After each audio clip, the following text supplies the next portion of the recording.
हम आह भी करते हैं तो हो जाते हैं बदनाम। हम आह भी करते हैं तो हो जाते हैं बदनाम। वो कत्ल भी करते हैं तो चर्चा नहीं होता। सलाम, नमस्ते, सत श्री अकाल। मैं हूं आपके साथ हर्षता मिश्रा और आप देख रहे हैं टाइम्स मेल। इंसान ने जब से इस रूहे जमीन पर कदम रखा तब से ही उसमें जज्बात पाए जाते हैं और इस जज्बात का ताल्लुक ही उसके इंसान होने की सबसे बड़ी पहचान है। लेकिन जैसे जैसे वक्त ने करवट बदला, इंसानों के हालात भी बदलने लगे।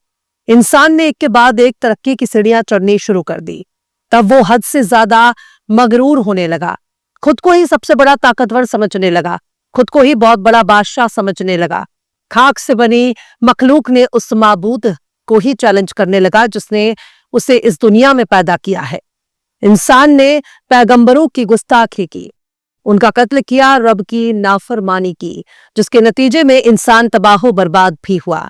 इंसानी तारीख में से ढेरों किस्से मौजूद हैं जो हकीकत पर मबनी है, पर इंसान हमेशा गुमराही का शिकार होता रहा। खैर, आज के दौर में इंसान को जरा सी ताकत क्या मिल जाती है, वो गुरूर में चूर हो जाता है, खुद को ही खुदा मान बैठता है। सियासत में तो एक से बढ़कर एक नेता खुद को खुदा मान बैठे हैं। कोई बुलडोजर चलाने के लिए मशहूर है तो कोई गोली मारने के लिए, लेकिन कोई भी अच्छे काम के लिए मशहूर नहीं है। गरीबों के हक की बात हर कोई करता है, लेकिन मौका मिलने पर खुद ही सबसे बड़ा जमा मार बन जाता है। खुद ही गरीबों का हक मारने में देर नहीं करता। गरीबों की आवाज बुलंद करने वाले ही गरीबों को लूटने लगते हैं। ईमानदारी की बात करते हैं, सबसे बड़ा बेईमान भी वही होता है। ऐसा लगता है कि जिसको बेईमानी का मौका नहीं मिल रहा, वही आज के दौर में सबसे बड़ा ईमानदार बनकर घूम रहा है। और लूटने का काम मिल जाए तो बेईमानी के सारे रिकॉर्ड टूट जाएंगे। बिहार के चुनाव में कुछ यही हालात देखे गए। जिसने सबसे ज्यादा वोट हासिल किया वो सत्ता से बाहर है। अभी भी चुनाव के हार जीत पर बहस जारी है, लेकिन सीट बंटवारे को लेकर के महागठबंधन के भीतर ही खींचतान देखी गई। कई सीटों पर नेता आपस में ही लड़ रहे थे। कांग्रेस आरजेडी से लड़ रही थी और आरजेडी कांग्रेस से, और दोनों मिलकर बीजेपी से लड़ रहे थे। पर हाथ क्या आया? नील बटा सन्नाटा। इन सबसे इतर देश भर में बिहार के एक ऐसे शख्स को याद किया जा रहा है जिसने टूटे हुए दिल से तेजस्वी यादव को बद्दुआ दी थी। उस गरीब की बद्दुआ इतनी जल्दी हकीकत में तब्दील हो जाएगी, ये किसी ने सोचा नहीं था।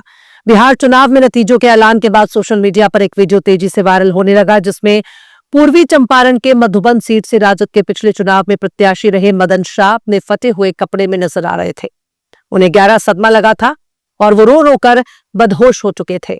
उनके कपड़े फट चुके थे और वो जमीन पर पड़े थे। ऐसा इसलिए हो रहा था क्योंकि मदन शाह ने कई साल तक पार्टी की खिदमत की थी। उन्हें यकीन भी दिलाया गया था कि इस बार भी टिकट उन्हें ही दिया जाएगा। पिछले चुनावों में वो सिर्फ 2000 वोट से हारे थे, लेकिन 1990 से पार्टी के लिए काम करने वाला इतना पुराना कार्यकर्ता अगर टिकट पाने से मरहूम रह जाएगा तो आखिर इंसाफ किसे कहा जाएगा? ये तो सरासर बेईमानी हुई ना। मदन शाह ने टिकट बंटवारे को लेकर धांधली और बेईमानी का इल्जाम लगाया। ये इल्जाम लगा रहे हैं कि ऐन वक्त पर टिकट उन्हें न देकर एक अनजान शख्स को टिकट दे दिया गया। आरजेडी के बड़े नेताओं ने उन्हें टिकट देने का भरोसा दिया था। खुद लालू और तेजस्वी ने भी टिकट देने के लिए कहा था, लेकिन हाथ में कुछ नहीं आया। जब उन्हें टिकट नहीं मिला तो वो बिल्कुल पागल हो गए। मदन शाह को इससे बहुत बड़ा झटका लगा और उन्हें इतना गहरा सदमा लगा कि उन्होंने अपनी ही जबान से कह दिया कि राजद 25 सीट में सिमट जाएगी, जिसका नतीजा ऐसा हुआ कि जिसे अब कोई जुटला भी नहीं सकता। गरीब की बद्दुआ ने तुरंत असर कर दिया। कहावत भी है कि गरीब की आह जब आसमानों तक पहुंचती है तो असर कर जाती है। एक गरीब की आह से आरजेडी बर्बाद हो गई।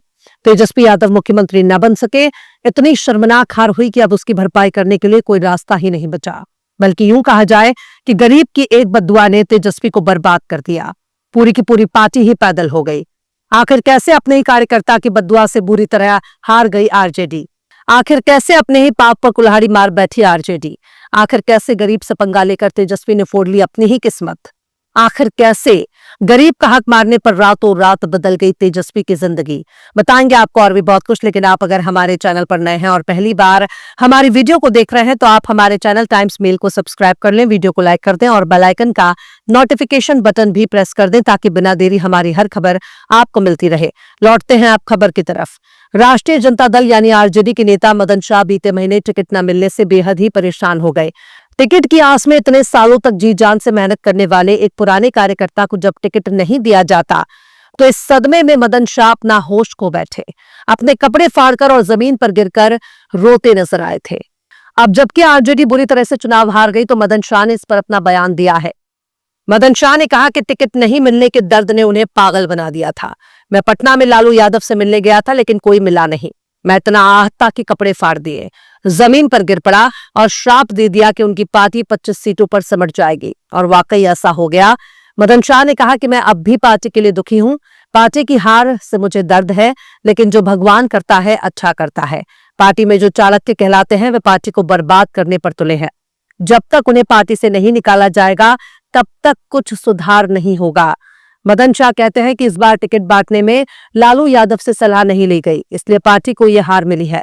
टिकट के लिए पैसे मांगे जाने के सवाल पर मदन शाह ने कहा कि उनसे सीधे किसी ने ऐसी कोई डिमांड नहीं की थी। मदन शाह ने कहा कि मुझसे पैसे सीधे नहीं मांगे गए, ये माध्यम के जरिए किया गया, तो मैं पैसे कहां देता। सड़क पर तो फेंक नहीं सकता था। मैं 1990 से पार्टी के साथ जुड़ा हूं, कार्यकर्ता हूं, पार्टी के लिए काम करता हूं। टिकट के लिए क्यों पैसे दूंगा और कहां से दूंगा। मधुबन से ऐसे व्यक्ति को टिकट दिया गया जो पार्टी का प्राथमिक सदस्य तक नहीं था, सरकारी डॉक्टर है, उसने इस्तीफा तक नहीं दिया था। अपनी पत्नी संध्या रानी के नाम पर टिकट लिया। मदन शाह ने कहा कि मुझे लालू यादव ने भरोसा दिया था कि मदन तैयारी करो, तुमको टिकट देंगे। तेजस्वी यादव ने भी कहा था, मैंने क्षेत्र में मेहनत किया था। टिकट का ऐलान जिस दिन होना था 2 बजे तक मुझसे कहा गया कि टिकट आपको मिलेगा, लेकिन जब लिस्ट आई तो मेरा नाम नहीं था। मुझे इतना दुख हुआ, मैं पटना में लालू यादव के आवास के बाहर जमीन पर लौटता रहा, लेकिन मुझे किसी से मिलने नहीं दिया गया। मदन शाह ने संजय यादव पर निशाना साधते हुए कहा कि उनकी वजह से ही राजद के चुनाव में ये दुर्गति हुई है। मदन शाह ने कहा कि जब तक संजय यादव को पार्टी से बाहर नहीं निकाला जाता हालात नहीं सुधरेंगे। मदन शाह कहते हैं कि अभी भी हमको पार्टी के लिए दुख है। इतनी बड़ी पार्टी बिहार में सबसे बड़ी पार्टी है और मात्र 25 पर सिमट जाए, मुझे भी दुख है। हम काम किए हैं पार्टी में। मदन शाह कहते हैं कि जो भगवान करते हैं वो अच्छा करते हैं। अभी भी पार्टी के लोग सुधर जाएं और पार्टी के अंदर जो भी है, जो जयचंद हैं, वो पार्टी को बर्बाद करने में लगे हुए हैं। वो संजय यादव पर निशाना साधते हुए कहा कि संजय यहाँ क्या है, हरियाणा का रहने वाला है। मदन शाह कहते हैं कि लालू जी पार्टी के कार्यकर्ताओं से पूछते कि कौन कैसा आदमी है। मेरे बारे में भी लालू जी ने पूछा था। उसके बाद लालू जी ने हमको बुलाकर टिकट दिया।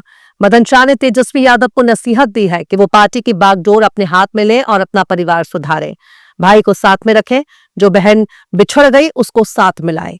खैर, अब का होए पछताए जब चिड़िया चुग गई खेत। अब तेजस्वी यादव को हार मिल चुकी है, फिर वो चाहे तो परिवार को एकजुट कर सकते हैं, कार्यकर्ताओं से संवाद कायम कर सकते हैं, पार्टी को फिर से संवार सकते हैं, लेकिन घमंड को थूकना होगा, वरना घमंड ने अच्छे अच्छों को बर्बाद कर दिया।